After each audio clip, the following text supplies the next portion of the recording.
Fatihahnya belum pas, tapi sudah memaksakan ingin jadi imam. Jadi bagaimana ini sholatnya makmum yang menjadi imam oleh imam tadi. Waalaikumsalam warahmatullahi wabarakatuh. Waalaikumsalam warahmatullahi wabarakatuh.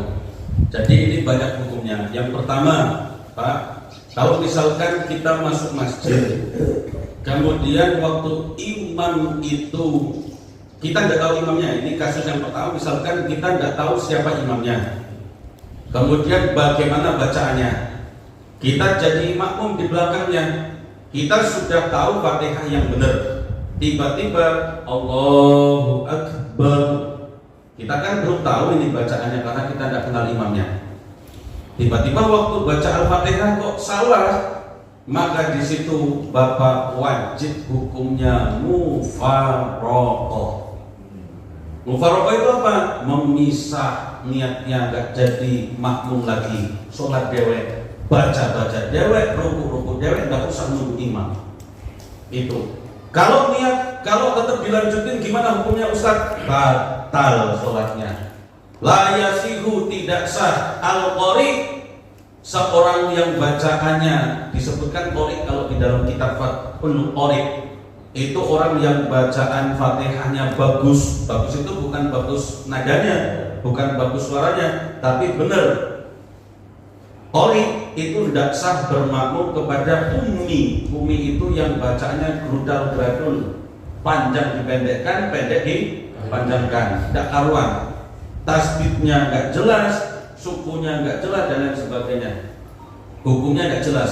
Maka seorang yang bacaannya sudah benar Fatihahnya itu tidak sah bermakmum kepada orang yang Fatihahnya belum benar. Itu kalau misalkan dalam kasusnya seperti itu. Tapi kalau kita masuk masjid sudah tahu, bapak ini jadi imam, tahu aku ini bacaan ini tidak benar, maka tidak boleh kita tetap bermakmum ikut dia, tidak boleh kita sholat dewek, tidak sah, itu tidak sah. Kalau ketemunya di pertengahan perjalanan karena kita sebelumnya tidak tahu yang jadi imam, maka hukumnya mufaraqah. Mufaraqah itu tidak pindah tempat. Di sinilah bapak sholat di sini, imam di sini. Mufaraqah itu bukan mundur terus sholat di pojok sana. Enggak.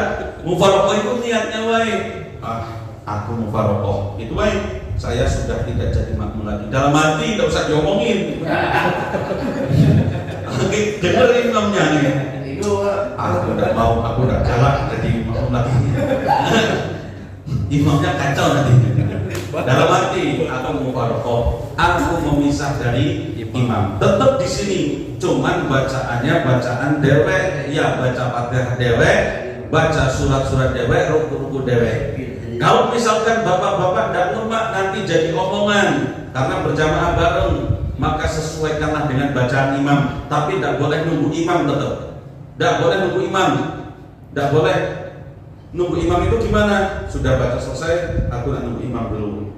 Biar tidak jadi omongan. Batal karena kita menggantungkan sholat kepada orang yang kita sudah tidak mau jadi imamnya. Tidak boleh. Gitu. Ya cara menyesuaikan gimana? Cara menyesuaikan ya imamnya baca Wadduha, kita baca Wadduha juga. Imamnya baca Al-Baqarah, ya baca Al-Baqarah. Ya kalau ya tadi tidak usah melin imam. Namanya mufaraqah itu sudah kita keluar kendaraan, Pak. Ini kan ibarat orang mufaraqah itu gini, Pak. Kita masuk dari Talang Jimar nih, naik bis sama-sama penumpang, supirnya kita tidak tahu. Tiba-tiba pertengahan jalan dia ugal-ugalan mau masuk jurang, keluar dari bis, Pak. Jangan galak kita masuk jurang bareng. Kita nggak selamat kan, Pak? Keluar. Kita ke Talang Jimar, ke terminal, naik bis, nggak tahu supirnya siapa, penumpangnya mana. Pokoknya yang penting mau ke Palembang. Tapi di pertengahan jalan ugal-ugalan, Pak. Ugal-ugalan itu baca Fatihahnya tidak benar. Mau nabrak sana sini, mau kecelakaan, keluarlah dari bis, keluar dari kendaraan. Jangan kalau kecelakaan di situ celaka, kan gitu. Maka keluar sudah nggak ada urusan lah sana nabrak-nabrak, nggak masuk jurang, Yang penting kita selamat. Nah, itulah mufarokoh. Mufarokoh itu ya misah keluar dari kendaraan. Nggak melok sopir lagi. Lajulah sopirnya masuk jurang. Lajulah imamnya masuk jurang dewek. Aku nggak galak. Tapi nggak usah ngomong gitu. Ya. Bacaan sir. Duhur sama asar ini namanya sir, bacaannya sir. Apa arti sir? Sir itu artinya rahasia. Itu artinya rahasia. Bahasa Arab, sirun itu rahasia. Makanya ada dinamakan nikah siri. Itu dirahasiakan dari istri pertama. Siri.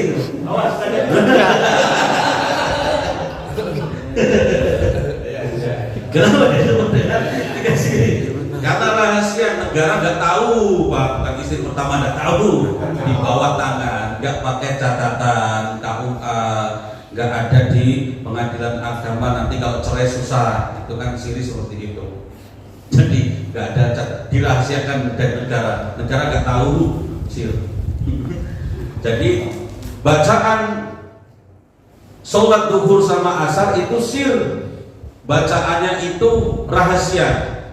Kalau rahasia itu yang gak ada yang tahu, Pak. Ini juga saya bahas agak melebar dikit, Pak ya. Kadang kan kita sholat duhur itu gak rahasia lagi, Pak. Rahasianya gimana? Kedengeran sama tetangga kanan kiri kita. Iya dah. Bismillah. Alhamdulillah. Rahmanirrahim. Iya. Kalau kedengeran berarti tidak rahasia, Pak. Tahu, orang lain tahu itu, berarti bukan sir. Makanya kita pahami ilmu sholat itu sampai sedetail itu. Kalau sir ya gak ada yang tahu kita wae lafadzkan dalam mulut kita, tapi hanya kita yang tahu. Didengar oleh telinga kita dewek, nah itu, Pak. Bukan dikasih tahu sama orang lain. Kadang sholat duhur sama asar yang seharusnya sir, itu yang lain tahu. Sudah.